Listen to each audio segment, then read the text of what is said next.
G20 के president के तौर पर भारत पूरी दुनिया का आह्वान करता है कि हम मिलकर सबसे पहले इस ग्लोबल ट्रस्ट डेफिसिट को एक विश्वास, एक भरोसे में बदलें। यह हम सभी के साथ मिलकर चलने का समय है और इसलिए सबका साथ, सबका विकास, सबका विश्वास, सबका प्रयास का मंत्र हम सभी के लिए एक पथ प्रदर्शक बन सकता है।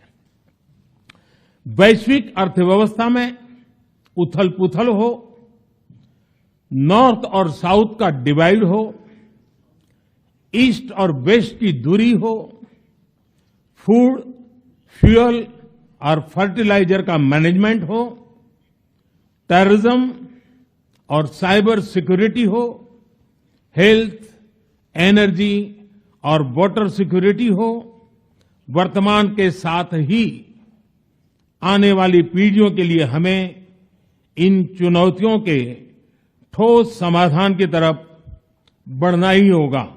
I think our relations was before very good, and I think it will very good. And after this is of course conflict, it will all will good, because India and Russia a long time very good friends, very clever friends, very kind friends, and we very like Narendra Modi too in Russia, because he very clever man. We think you know, it's not so important who come to this is G20, Lavrov or Putin. More important position, Russian position, and you can see our position that nobody in the world can't be isolated Russia in the world.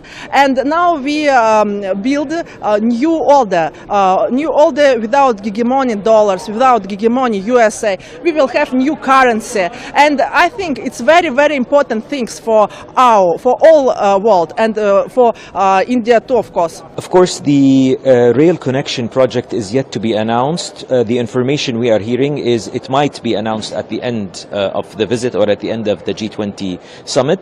It is not surprising. In fact, it makes perfect sense. There are talks about a GCC rail connection, a Gulf rail connection anyway, and it only makes sense for us to link with one of our biggest trading partners in India. Don't forget, in the Gulf region, there are more than 8 million Indian expats. So this will have huge economical and logistical benefits for India and for the Gulf countries, and especially for Saudi Arabia. Different people can look at things the way they like. I think what matters here is whether it's in Saudi Arabia's interest, whether it's in the Gulf interest, and whether it's in India's interest. And the answer to all of the above is absolutely. I don't think anybody wants to do anything for the sake of intimidating other persons at their own expense. That doesn't make sense. But as I said, there are 8 million Indian expats living in the Gulf region. There is a project to link the Gulf region by rail anyway, and it only makes sense for this project to be linked with India, which is one of the largest trading partners of the Gulf. We are participating in this G20 summit, which closes the Indian presidency, and I would say that in this first session there's been a very strong call for the reinforcement of multilateralism and confidence in our joint ability to cooperate and to work together to face global challenges such as climate change. The discussion this morning has very much focused on this. On top of course, welcoming the African Union joining the G20 and congratulating the Indian presidency for their excellent leadership during this year. And in this first session, there was a joint agreement to fulfill the commitments taken at Paris and in the different international summits, and to continue to make progress to meet our targets in terms of climate action.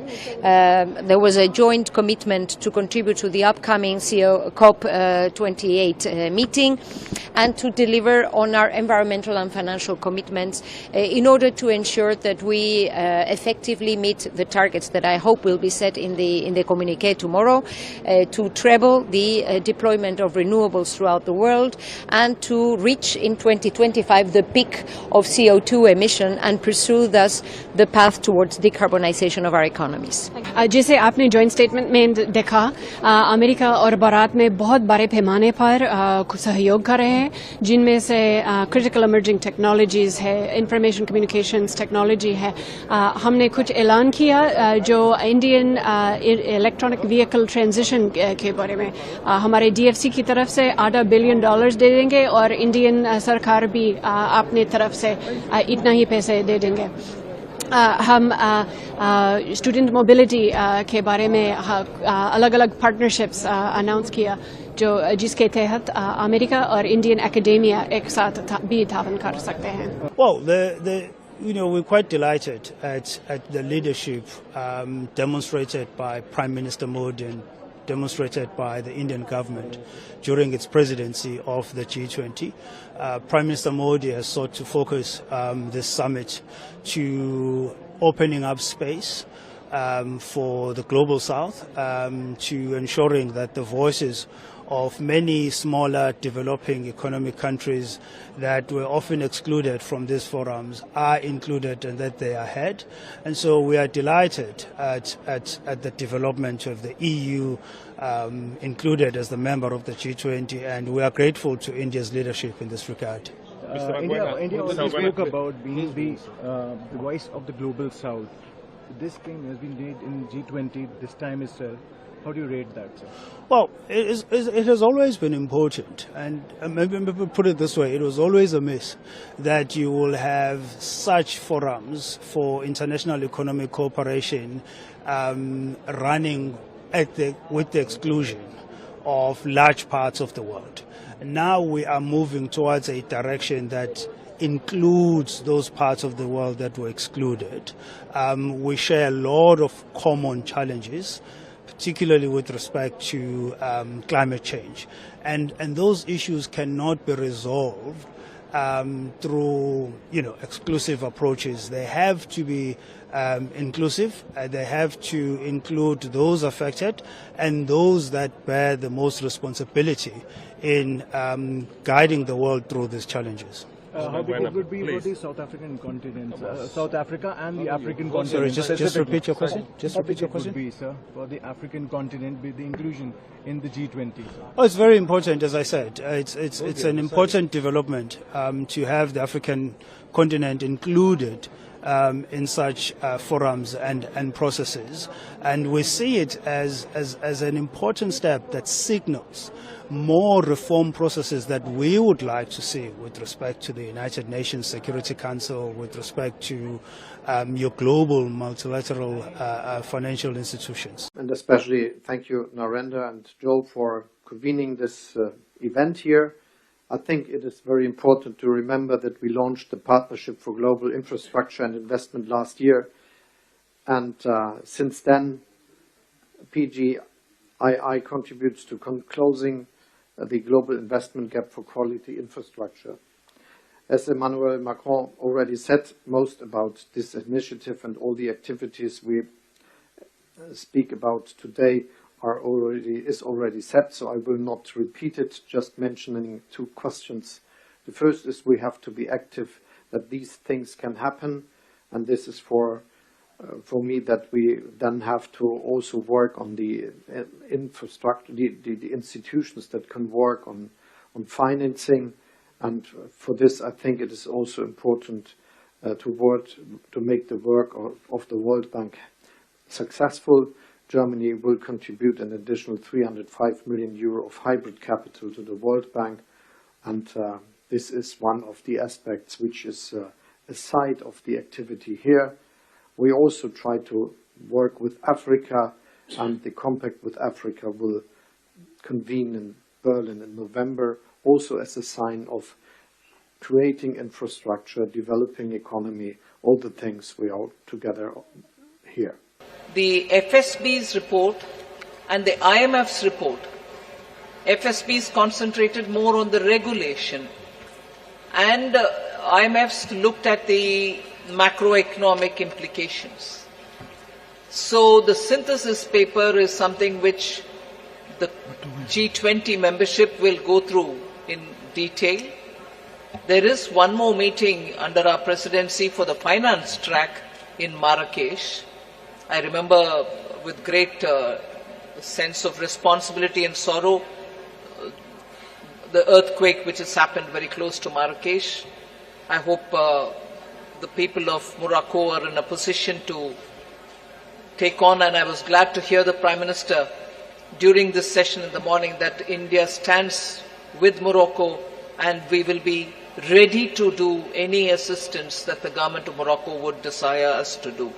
So with that said, with a heavy heart, the next meeting was scheduled for Marrakesh, and there the FSB report and the IMF, which is the synthesis report, will be discussed, and the materials are all already available in public domain. So it is for the membership to take a call as to how it wants to move on it. A framework or a template, whatever be it. I don't think we've given it a name as yet. And also to now discuss whether it is going to be a regulation only and not a ban. I'm not getting into that debate. It is the reports, the synthesis, and also the early IMF report, both of which have been discussed. You're right in saying this report says this. It's up to the G20 membership to take a call on how it wants to move forward. And that you'll get to know more during the autumn meet of the World Bank. I think they've done an excellent job. They've got to a successful declaration. I think the Prime Minister has done a great job on it. I think the G20 have come together on a number of topics. So, very good evening to all of you. Thank you very much for the enthusiasm for the Global Biofuels Alliance. I can tell you, as someone who has been associated with the ethanol and biofuels story for something like a decade and a half, that today is a historic day, a moment for celebration and rejoicing, because a Global Biofuels Alliance has just been announced by the Honorable Prime Minister, who, along with other world leaders, including two of the world's major biofuel producers, the United States and Brazil, and other countries who are consuming countries, producing countries of biofuels, 19 countries in all, and 12 international organizations have got together to form the International Biofuels Alliance. First, I'd like to thank you for having us here and being in India. It's a great place and we're loving it here, and just to come and explore and have new opportunities. Being here in this media oasis and being part of on the side of the G20, it's a great opportunity to connect and to explore and have more opportunities to talk about and just deliver the message and the objective that we have in the Ministry of Sport that reflects our vision that we're all looking forward to achieve, Vision 2030. So we're being part of this great vision, and it's just a journey that we want to explore with in India and with all over the world, and see the opportunities that we can start and open together. Another subject that was addressed by them, as the Sherpa noted, was countering terrorism and money laundering. The leaders condemned terrorism in all its forms and manifestations and recognized that it constitutes one of the more serious threats to international peace and security. So, in conclusion, as you can all see, all G20 member states have come to New Delhi with a strong sense of responsibility about addressing the most pressing global challenges. Speaking for India, we are clear that no one left behind, as the Finance Minister highlighted. There are 8 paras on the geopolitical issue, which is entitled Planet, People, Peace and Prosperity. All those 8 paras have 100% acceptance. All countries have unanimously supported the New Delhi Leaders Declaration. This is one declaration without a single footnote and without any chair's summary. This is a complete statement with 100% unanimity. This demonstrates both the Prime Minister's and India's great ability to bring all developing countries, all emerging markets, all developed countries, China, Russia, everybody together on the same table and bring consensus.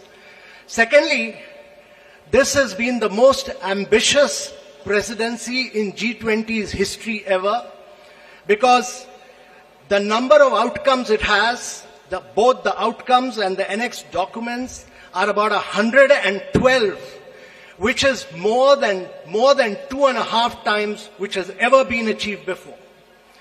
Thirdly, this presidency, if you go through the New Delhi Leaders Declaration, it has a huge India narrative, it has a huge India footprint, whether you look at the Deccan high-level principles on food security, whether you look at the Chennai high-level principles for blue ocean economy, whether you look at the Goa roadmap for tourism, whether you look at the Gandhinagar implementation roadmap for land restoration, or Jaipur call for enhanced MSMEs, all this will leave a huge footprint of India in G20.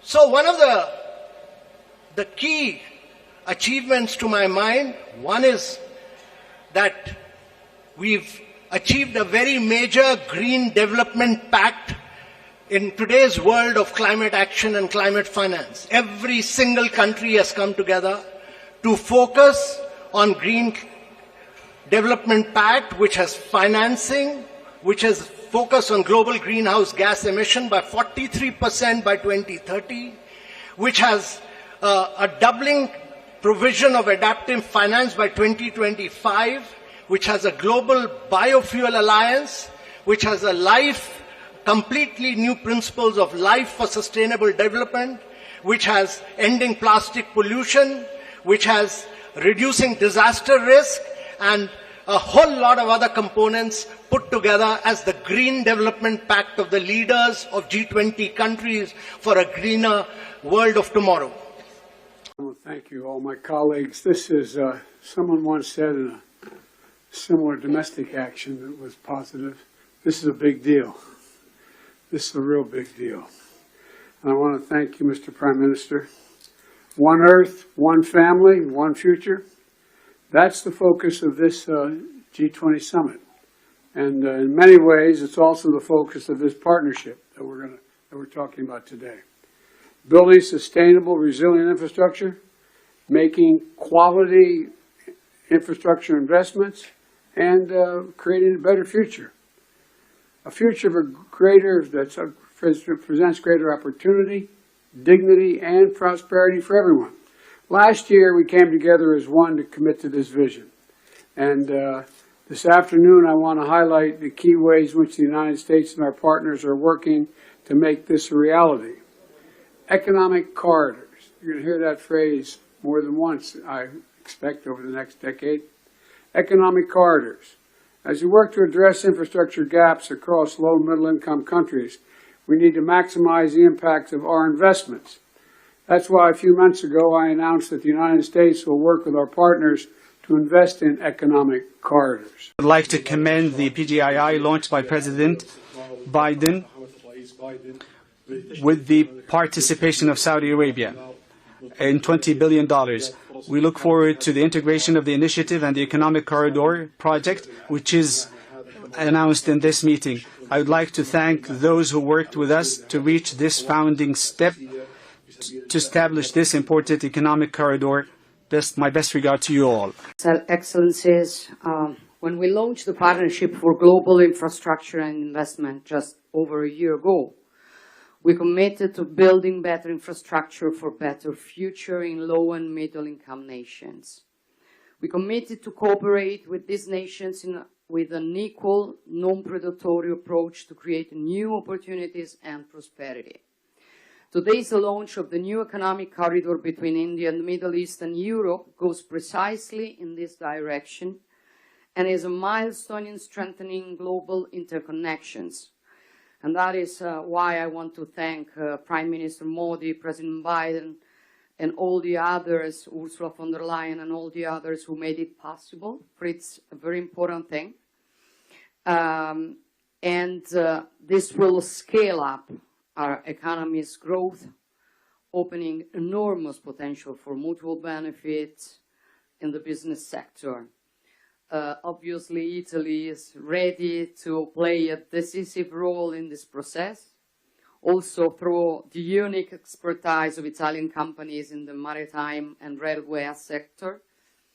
And we want to contribute in building bridges between the Mediterranean and the Indo-Pacific, also in the fields of energy and digital connectivity via Africa and the Arabian Gulf.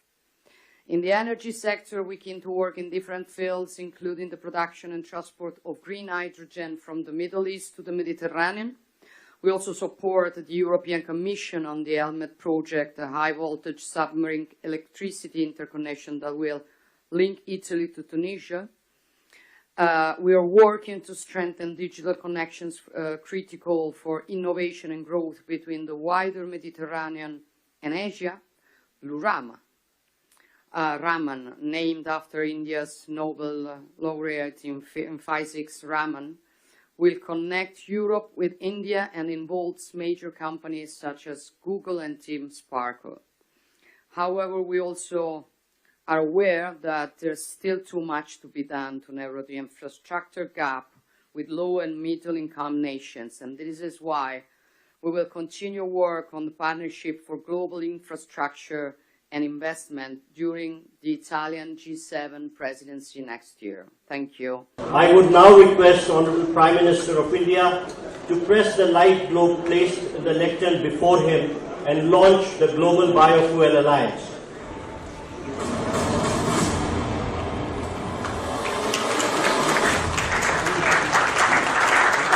To support respective net zero targets, to solve the energy quadrilemma, to strengthen circular economy and provide cost-effective and environmentally favorable